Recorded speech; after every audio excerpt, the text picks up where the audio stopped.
बिस्मिल्लाहिर्रहमानिर्रहीम, अस्सलाम वालेकुम वरहमतुल्लाहि वबरकातुहू। नाज़रीन किराम, इंसान के मिजाज जो है ना, सौदा, सफरा, बलगम, रियोवादी, यानी कि चार मिजाज है।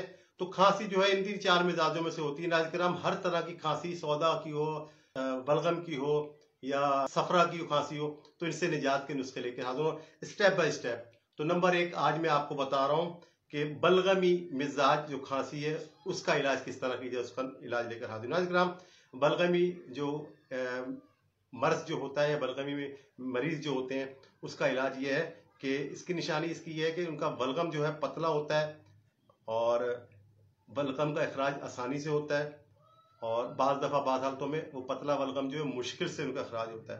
तो ये खांसी जो है ना नाज़रीन किराम, बलगमी खांसी जो है, ये खांसी जिसम में बलगम की मिकदार ज़्यादा बढ़ जाने की वजह से होती है।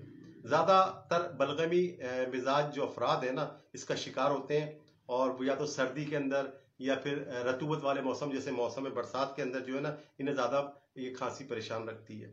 अच्छा, ऐसी जो बलगमी खांसी जो है ना, उसे बलगम का रंग जो होता है ना वो सफ़ेद होता है, ठीक है, लेकिन ये बलगम पतला होता है।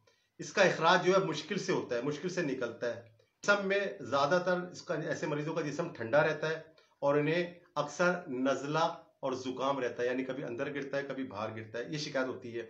अच्छा, यानी ज्यादातर रतूबत नाक से निकलती है, यानी कि नजले का शिकार ज्यादा होते हैं, केरा कम गिरता है लोगों को। पेशाब का रंग भी सफेद होता है और पेशाब इन्हें मिकदार से ज्यादा आता है, ठीक है।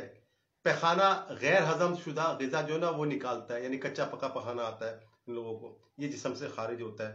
मरीज जो है ना, वो अक्सर खांसी की ज़्यादती की वजह से जो है ना, उन्हें दिल की घबराहट या दिल घबराना शुरू हो जाता है। बार बार खांसी आने की वजह से जो है ना, इनका सीना दुखने लगता है, दर्द होने लगता है, ऐसा लगता है कि जैसे इनकी सीने पे चोट मारी जा रही है, चोट लगी है। तो ये जो खांसी है अगर बिगड़ जाए ना नाज़रीन किराम, तो डायरेक्टली ये काली खांसी में मुंतकिल हो जाती है, यानी खाली खांसी की अलामत इख्तियार कर लेती है। तो इस तरह के जो मरीज हैं वो अपना अलामत देखें जो मैंने बताई है। तो जो बलगमी मिजाज लोग हैं या बलगमी जिनको खांसी है, वो नुस्खा बनाएंगे, 100% आराम आएगा अगर वो अपनी अलामत को इस अलामत से मैच करेंगे। अगर वो भेड़ चाल वाली बात है कि उठाया नुस्खा बनाया इस्तेमाल कर लिया, हकीम साहब को गालियां देनी शुरू कर दी, नुस्खे को बुरा करना शुरू कर दिया, इस तरह ना कीजिए।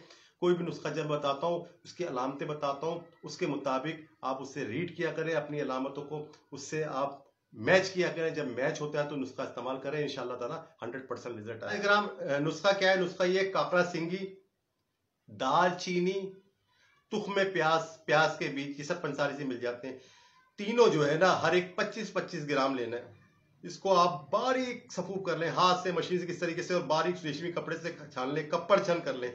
कप्पड़ छान करने का तरीका जो है वो मैंने उसकी अलग से वीडियो बनाई है, जो लोग नए लोग हैं वो मेरी वीडियो को देख लें ताकि बारीक छन सके, जबरदस्त छन सके।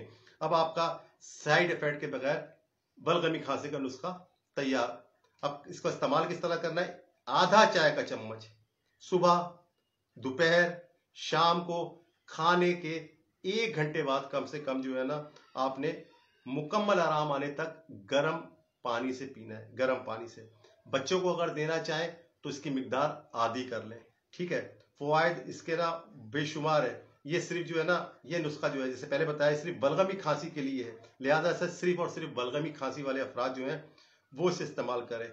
इंशाअल्लाह ताला बताई हुई अलामतों के मुताबिक मैच करके इस्तेमाल करेंगे तो कोई वजह नहीं है कि खांसी दूर ना हो, बलगम खत्म ना हो, और इस मर्ज से, मूजी मर्ज से चाहे 10 साल 20 साल पुराना हो, इंशाअल्लाह ताला जान छूट जाएगी। इससे फायदा ये होगा कि बलगम की ज्यादती की वजह से और बहुत सारे मर्ज जो हैं वो इंशाअल्लाह ताला वो भी नाबूद हो जाएंगे। इस तरह की मजीद वीडियो देखने के लिए मेरे चैनल हकीम लाडला को सब्सक्राइब करें। आने वाली वीडियो तक के लिए अल्लाह हाफिज।